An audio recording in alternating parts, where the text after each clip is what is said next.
So I just gave you an example of a cultural environment. It was a very tiny example of the Japanese cultural environment here that business people find, especially marketers.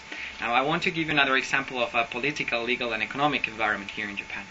Well, this is quite an issue as well, because Japan, after the World War II, when they lost the World War II, Japan lacked, well, this was also before, Japan lacks the resources. They import actually 60% of the food that they consume. That's a lot actually.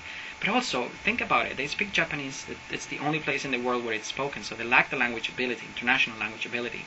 And they also lacked at the beginning knowledge of the business protocol, and they had a lot of lack in confidence. This made Japanese companies have a hard time when they tried to market their products abroad. Actually, after the World War II was lost, the U.S. helped Japan recover. They started to go abroad, and of course they developed a sense of, okay, we need to learn a lot actually. This actually instilled in all the companies, and they even practice they have this kind of practice today in their companies. Actually, if you see companies today, Japanese companies, they're very successful introducing their products abroad. Take, for example, companies like Sony or Toyota. They're huge, and Hitachi. They're very big, and they're very successful abroad. Now, there were many cases where Western companies trying to come to Japan had a hard time. There are a lot of cases with failures. Now, it's very important because this situation in Japan, having such a hard time, develop a culture of being open to others. That doesn't mean that they assimilate or they take them as their own. What they do is that they're more receptive. They understand that people are different, and they try to accommodate to different situations. Let me give you an example. Something happened last Friday. I was talking to a Sony music manager, and he told me that Sony sent him, every year he had to go to one country. Not every year. Every 1 year he would be in one country, and he would have to learn the culture of the country. So he was there, for example, he was in France, he was in the States, and Mexico, I think.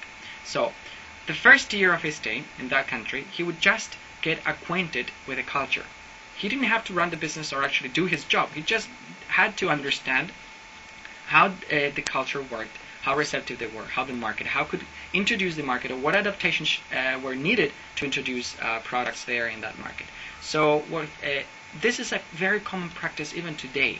Japanese companies send their people abroad and let them get acquainted for a year. Now, have you heard of this case in Western companies? It's very hard. I haven't so far. But the people that comes to Japan normally comes, Westerners I'm talking about, normally come with a high sense of confidence and say, well, my product sells in the rest of the world. It has to sell in Japan. It's very interesting, but it doesn't work that way. I talked to a manufacturing company, actually. They were manufactured handbags, purses. It was an Argentinian company. I talked to him a month ago, actually. And the guy was very, very convinced that, yeah, my purses are very beautiful and they are very high quality leather.